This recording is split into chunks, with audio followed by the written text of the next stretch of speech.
نحمدہ ونصلی علی رسولہ الکریم اما بعد بسم اللہ الرحمن الرحیم۔ یہ غازی یہ تیرے پراسرار بندے جنہیں تو نے بخشا ہے روکے خدائی، تلیم ان کی ٹھوکر سے صحرا و دریا، سمٹ کر پہاڑ ان کی حیبت سے رائی۔ مولا صاحبین گرامی قدر اور سٹیج پہ بیٹھے ہوئے برادر علی ملک احمد خان صاحب، خواجہ حسان صاحب، زاہد قاسمی صاحب، نصیر احرار صاحب اور ذوالفقار نقشبندی صاحب کے وسیع اور وارث صاحب اور تمام دیگر علماء، آپ کی موجودگی میں چند باتیں صرف عرض کرنا چاہتا ہوں۔ اللہ کے فضل و رحمت سے گزشتہ دنوں میں آپ نے آرمی چیف کی بھی اور DGISPR کی بھی گفتگو سماعت فرمائی۔ اس کے اندر انہوں نے ایک بڑا اہم نقطہ اٹھایا کہ جو جنگیں ہوتی ہیں اس کے اندر سمبولک ریپرزنٹیشن بھی ہوتی ہیں، علامتی بعض نشانات ہوتے ہیں۔ آپ نے پاکستان کے ساتھ جنگ کی تو اس کا نام سندور آپریشن رکھا۔ بھائی سندور تو عورتوں کو لگایا جاتا ہے اور جنگ کے عالم میں نہیں بلکہ پیار اور محبت کے عالم میں لگایا جاتا ہے۔ آپ جنگ لڑنا چاہتے ہیں اور آپ نے جنگوں کے نام زنانہ اور ہجڑوں والے رکھے ہوئے ہیں۔ یہ جو جنگیں ہیں یہ لڑنا مردوں کا کام ہے، اور DGISPR نے ایک بات جو کی ہے قوم کو اس کے اوپر توجہ کرنے کی ضرورت ہے۔ عاصم منیر صاحب جب امریکہ گئے تھے تو ظاہر ہے سپر پاورز کے درمیان کھڑے ہو کر انہوں نے ایک بیان دیا۔ انہوں نے کہا یہ کوئی نہ سمجھے کہ ایران کے بعد پاکستان کی باری آ سکتی ہے۔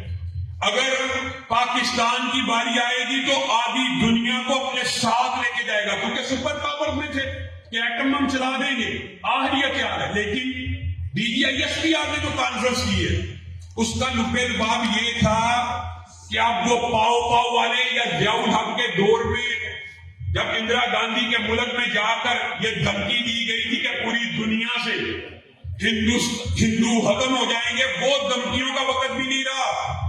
آج آپ ایک مرتبہ نہیں، 2 مرتبہ نہیں، 10 مرتبہ کوشش کر لیں، ہم آپ سے روایتی جنگ لڑیں گے اور روایتی جنگ جیت کے دکھائیں گے۔ بات یہ ہے کہ اس وقت پاکستان آرمی نے جو بیانیہ اپنایا وہ ایٹم بم کا نہیں اپنایا کہ آخری ہتھیار دی ہے، وہ تو جب موقع آئے گا تو ظاہر ہے چلانے کے لیے بنائے ہوئے۔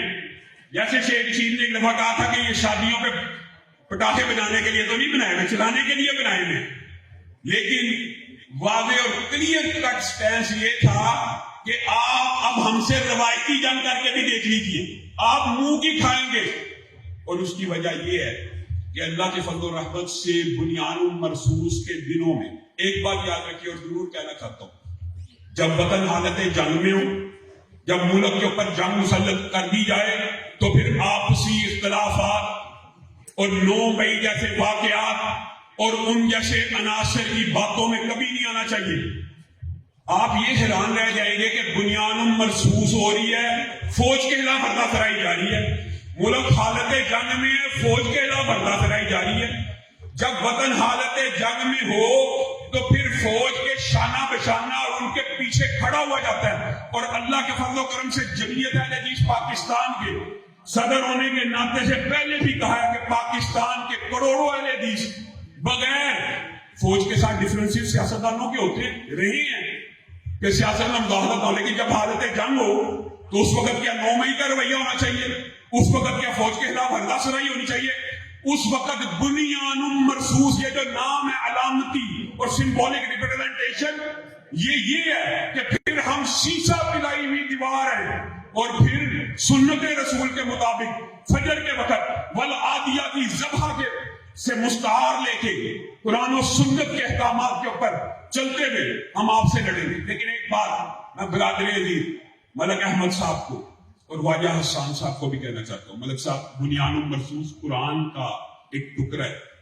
لیکن یہ کیا ہوا کہ علماء بھی پوری قوم آپ کے شانہ بشانہ اس مار کے ایجاد میں آپ کے ساتھ کھڑی رہی، لیکن اسی بنیان مرصوص آیت کے اوپر نیچے بینر لگا کے ناچ گانے اور بھنگڑے کی محفلیں منعقد کی گئی۔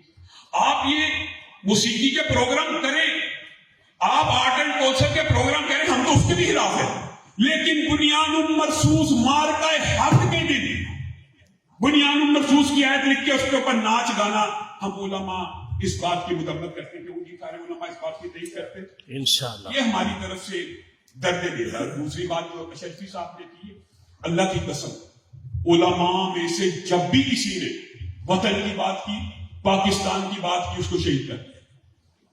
شیخ ادریس صاحب کا جرم کیا ہے؟